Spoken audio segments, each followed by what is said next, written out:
Okay, so in 1974, this is a couple years after the fire, our new supermarket building was built and completed in March of 1974, and I was the manager. Brand new to managing a supermarket. In fact, I'd never even managed the second store, the smaller store. All of a sudden, here I am, I'm 26 years old and I'm supposed to be the manager. I'm glad I was only 26 years old because I think I would have had a stroke if I had been like the age I am now and running into the problems and not knowing what the solutions were. There were some big problems too, like the contractor or the architect who designed our store obviously hadn't designed a lot of supermarkets, because the first obvious issue was we brought our vans in, our containers that were full of product with pallets of product inside, and we had the van well out back, and the first van they backed in there up to the loading dock, they discovered that they couldn't open the doors of the van. There was no room for the doors to swing open. So we went, oh, that means we have to open the doors before we back the container into the van well? So they did that and the stuff fell out the back of the van. So that was a problem for a while until we, after thinking about it for quite a while, we went, okay, let's add some dock space on the outside of the building. So when they back up to that dock, then they can open the doors. So we had to do that, but for several months we had to deal with stuff falling out the back of the van and trying to put pallet jacks and keep it from falling out and stuff. Another big problem was as soon as we hit winter time, the roof started leaking. And it didn't just leak in one place, it leaked everywhere. Because the construction on the building was not, it's not like it was a built-up roof, where you put tar paper and then tar and then more tar paper and tar. It wasn't built like that. It was just built with 4x8 plywood panels that had kind of a plastic laminate on the top side. And then they put what appeared to be almost like duct tape or something between all the seams. So those started leaking almost immediately. So we had leaks all over. So then we had to fight with the building owner because, again, we were leasing the building. And they refused to fix it.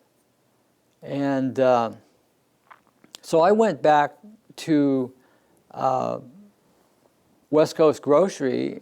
And in fact, at the time, the owner of West Coast Grocery came through to look at the store that they had helped build. And he asked, just asked as a matter of courtesy, well, was there anything they could do for us? I said, yeah, you can get my roof fixed. And he said, well, how should that be our problem? And I said, well, your employee, who is one of the partners in our building, the people who own our building, refused to fix the roof. Well, first of all, his employee was not supposed to be a partner in anything that they developed. So we got our roof fixed almost immediately. So that's how we got our roof fixed anyway. And then eventually we bought the building, and so now we own the building, we don't lease it anymore. Let me talk about what we did at the supermarket. Okay, when we first opened the Tatsuda supermarket, it was just basically a grocery store. It did not have any special departments. It had a meat department, produce department, and then everything else was pretty much stuff you put on the shelf, like dairy and frozen food. So eventually we added a deli and a bakery. First we added a bakery, and then we added a deli. Eventually we added videotapes, because that became popular at some point, so we put in a videotape department. And then at some point I decided that, well, we should put in a gas station, because at the time the only gas stations were in the West End. There were 2 gas stations, 4 4 gas stations on the west end at the time, and there was none down on the south end. So I thought, okay, I might be able to stop some of the traffic who's driving by my store to get gas, put a gas station, then they don't have to drive by my store to get gas. So we did the self-service gas at last. I believe that was like 1983, somewhere in there. My name is Katherine Tatsuda. I was born and raised in Ketchikan in the late 70s, so I've lived here for most of my life. Yeah. I am the daughter of Bill Tatsuda and the 4th generation of the Tatsuda family to live here, and then also to have worked inside of Tatsuda's grocery and then owned and operated that store as well. As a little girl, I remember just kind of tagging along with my dad and going in the store, and very vague memories of way back in the early days. I remember going to the newspaper with my dad, because every week he would be, putting together a new ad. But I remember just being a little girl and having people stop me on the street and just tell me, and I'd have no idea who they were, and they would say, your family is so wonderful. Your family is incredible. And I would be like, oh, okay. And go on about my day, but and not really understanding why or what the history was behind that. One of the big questions I got when I was growing up was well, do you want to work at the store? Do you want to take over the store? And I was like, no, I don't think I want to do that. My big aspirations when I was 12 was to be an actor and to be the 6th member of the New Kids on the Block. And so working at a grocery store was the last thing that I wanted to do. And it's funny listening to my dad tell his stories, and he's saying, about how he was forced into the business. I've kind of feel like I was forced into the business as well. Yeah, I started off working as a checker and continued down that path for several years. I made the choice to not go to college, and I stayed here in Ketchikan. And I was worked the closing shift at Tatsuda's, and had some really phenomenal coworkers that I worked with that were just awesome. And then also one woman in particular, she was just a great role model in hard work and work ethic and and getting stuff done. And so I was closing, and I ended up being the supervisor, and that was my introduction into the business. Shortly after my youngest was born, my dad was looking at what was going to happen with the store. He was starting to succession plan. He was thinking about, where am I going to go with this, and what does this look like? And he asked a number of different people, and thought about selling it, and then offered it to some other people that he'd worked with. Everybody said no, and so then he came knocking on my door. No.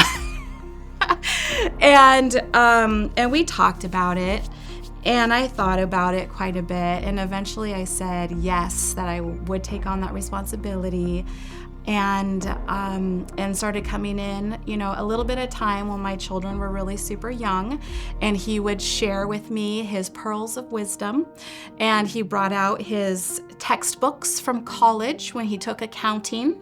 So, 1970s accounting textbooks, and talked to me about how to read financial statements and all of that good stuff.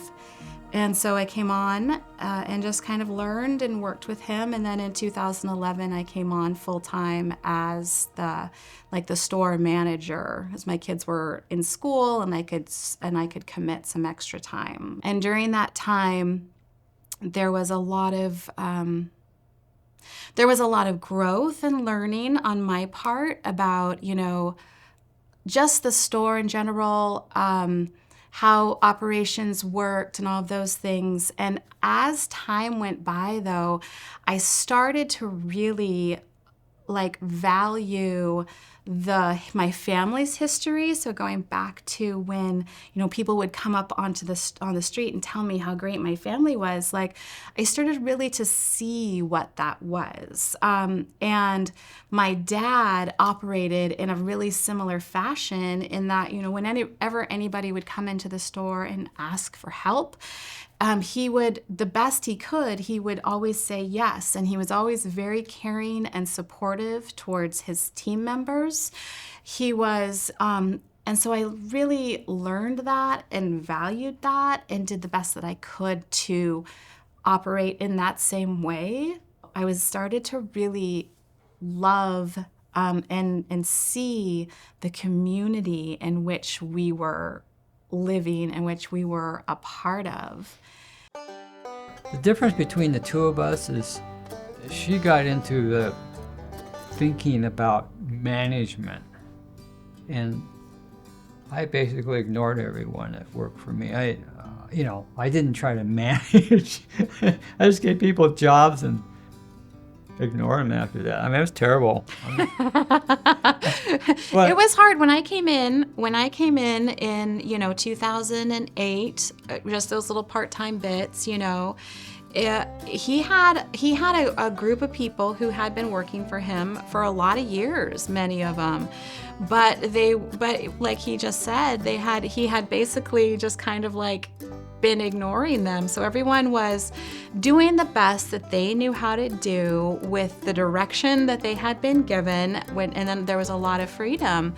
But the store wasn't like we were getting by and it was okay, but it wasn't operating as a cohesive unit where, all of the people were there working together for this bigger purpose, And so I came in and I have natural just people skills like that. That's part of him. He's really great with the numbers. He could tell me immediately how long it was going to take to pay back our loans. He would, anything mathematical wise, ordering wise, that sort of thing he was great at. But yeah, it was the people part and giving them that direction that wasn't one of it was probably his least favorite area to have to do. So he just kind of didn't do it a whole lot. Yeah, Katherine really did change the culture.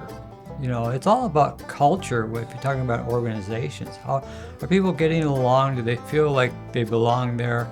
Are they being treated well? Do they treat each other well?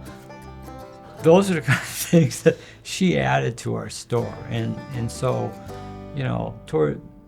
towards the end, the store was a really great place. It was a great place to work, great place to shop, and it's because she was paying more attention to the store culture. I would just assign people jobs to do, and so everyone had a lot of freedom as to how they did their job, and they all, the ones I had did their jobs well, but they were their own little empires, I guess. And so there was often friction and things like that. And I think Katherine's approach improved the whole feeling. And I think it just made it a happier place for everybody, for employees and customers. Working in a grocery store isn't really anybody's dream job. And I wanted to make sure that the people who worked for us, and we can't pay people a lot of money. That's just the way that it is. So I really worked hard to make sure that people knew that they were appreciated, that they were cared for, and then also giving people opportunities to grow within the store if they wanted to, and to be a part of the process, to include them in the conversations about what was happening in the store, where we were going, all of those things. And they say that, one of the big tests of a team is not how things are going every day, but it's when things are really, really hard. And that was, especially during our remodel, that lasted nearly, a year until we were completely done, till the art and everything was hung. And I didn't lose any of my key team Ketchikan's Happy Holidays headquarters is right here at the newly remodeled Tatsuda's. 100 years anniversary is right around the corner, and if you're looking for something delectable and delicious and very special for your table, you're going to find it right here. All new organic stuff right on the shelves and in this great freezer aisle, as well as the custom cut meats by Joe. So check it out, stop in, and shop local at Tatsuda's. How many people is that going to feed? I'd say about 13 people. They figure about a pound a person for the prime rib. So, Am I going to look for any particular marbling on here? yeah, like I said, in here, like I said, if you see some marbling inside here, that's the best cut that they want you to do is the marbling that's inside here. So, you know, like I said, make sure it's trimmed up on top here. That way, not too much fat, but like I said, some of the fat will drain down, give it some flavor. Okay, and do I need to pre-order this from you? You can if you want, but we have plenty during the holidays. I try to get them in so they'll be ready to go. We had some phenomenal people work for us for a really long time. And Terry Lutz started working for us the year I was born, in 1978. And she was still working there up until the landslide happened. Bruce Brown had worked for us since I think the first store opened.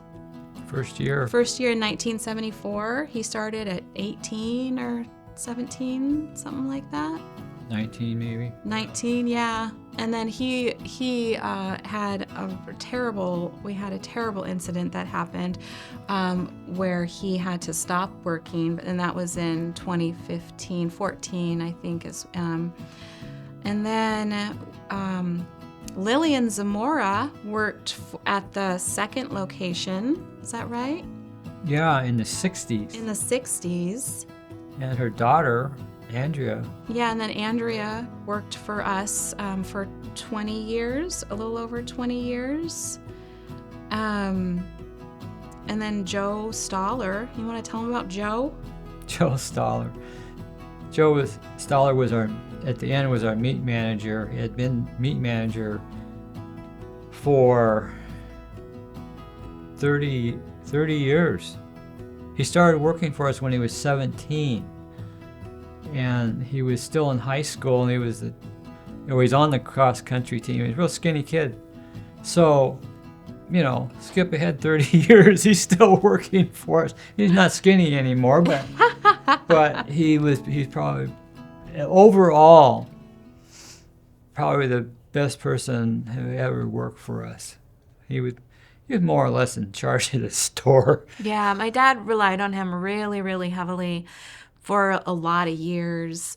And and everywhere I'd go, Tatsuda's has the best meat. Tatsuda's has the best meat. And that was because of Joe and all the work that he did. My name's Joseph Stoller. I worked at Tatsuda's for around 33 years before the rock slide took it out.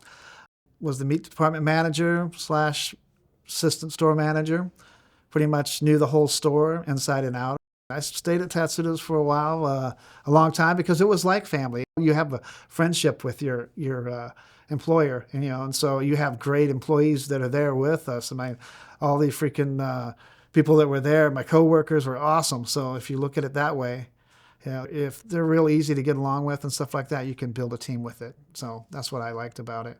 Yeah, he ran operations for a long time. Exceptional customer service. Yeah. We supplied a lot of the restaurants in town, and he got to know each restaurant so well. He knew what they were going to need before they came and ordered it. So they'd rush in and say, I need so many pounds of spare ribs, and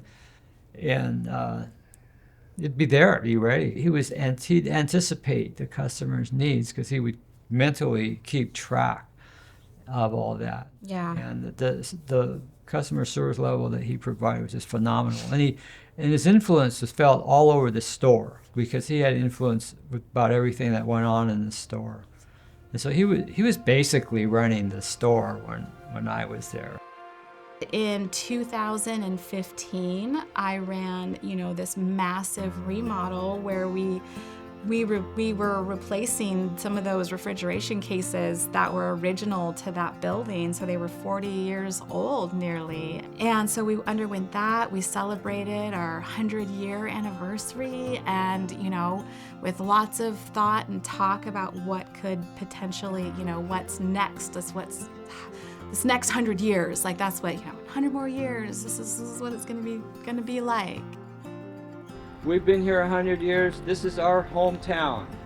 And of course, we're hometown proud. So without further ado, I believe we have the 5th generation of Tatsuda family here. And they have these scissors behind me, and I have to get out of the way. They're gonna cut the ribbon, and then we can all go inside and let's get going for the next 100 years. So thank you.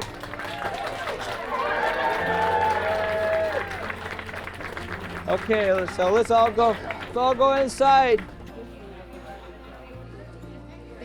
Mr. Tatsuda, I'd like to take this time to congratulate you and your family on your 100-year celebration. And this particular gift is to the Tatsuda family. Metlakatla would like to extend our humble gratitude to your family. In the 1950s, there was a horribly large fire on Annette Island that threatened to overtake our community. In our time of need, the Tatsuda family graciously assisted Metlakatla by providing much needed groceries. We will always be grateful for your family's kindness.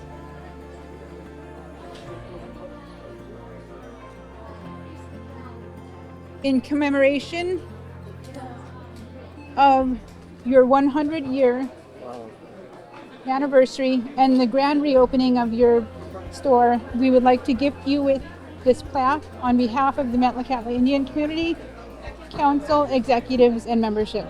Thank you so much for your kind-hearted act back in the 1950s when the community was at risk, and we will never forget your kindness that we received from your family. Thank you very much. Well, thank you. This is really appreciate this. It's just overwhelming. You can see I'm tearing up a little bit because I've heard other stories also where my grandfather has helped people, and just every time I hear a story like that, it makes me cry. But I really appreciate you remembering that and honoring us today. Thank you.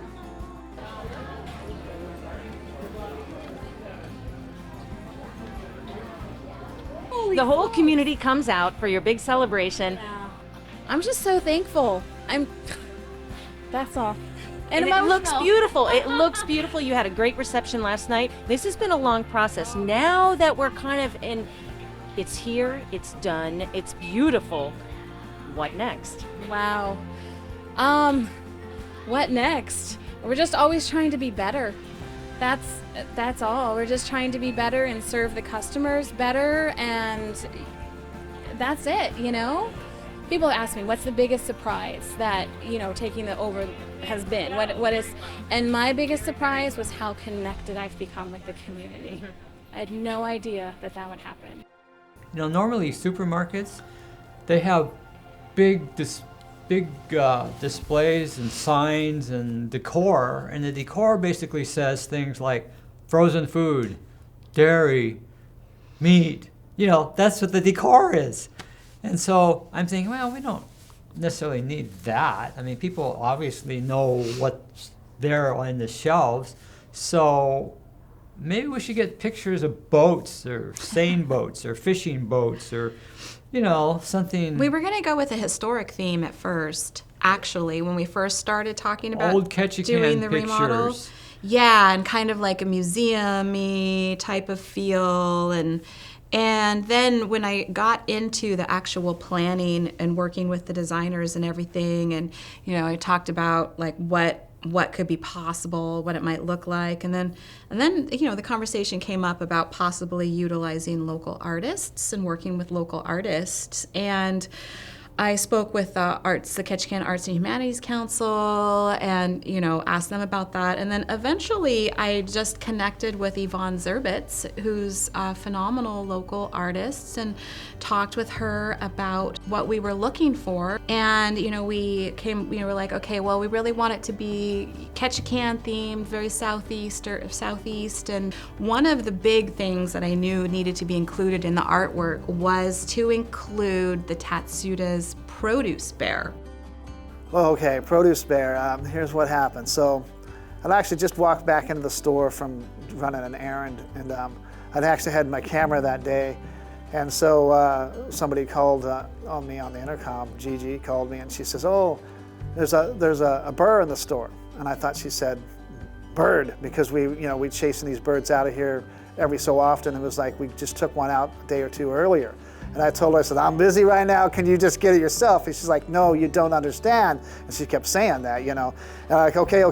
And then I kind of went out there, and somebody stopped me and was talking to me for something, because I'm not really too interested in grabbing a bird right this second.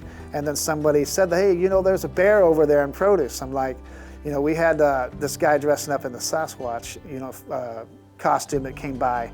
And he was like, we did a commercial with him. So I'm like, it's probably just that guy, right? Then as I mosey on over there, I'm like, oh my gosh, there's a small little bear in there. So then, like I said, I called the police, and then, somebody had already called them anyway, but I called them, and then I just ran over there, grabbed my camera, and started filming it. So. And it ended up being the former fire chief actually just grabbed the bear by the scruff of its neck and back by its tail, lifted it up, and took it back behind the store and released it. Yvonne Zerbitz came back with, I don't even know how many pieces we ended up with, but we have a beautiful collection of original Yvonne Zerbitz pizzas that were specifically crafted for the inside of Tatsuda's. It was phenomenal. It was the perimeter of the store, plus the aisle markers. Yeah. And just phenomenal artwork. These are just a small sampling of what we had, and these are all done on aluminum panels. And so I asked Catherine, well, what's that going to cost? And I survived, Yeah. And we set a budget for it. When you think about what it amounted to, it was a heck of a bargain. I mean, it's just amazing artwork. Just absolutely amazing. Yeah. And that was probably the saddest thing about the whole store being destroyed. Although we only lost one panel. Mm-hmm. We saved everything else, which in itself was remarkable considering how bad off the store was. Yeah. Yeah. Okay, so we're going up the ladder. Oh my gosh. Oh, around. Okay. So this is the view. Oh my gosh. Terrifying. This is the view from on top of the ladder.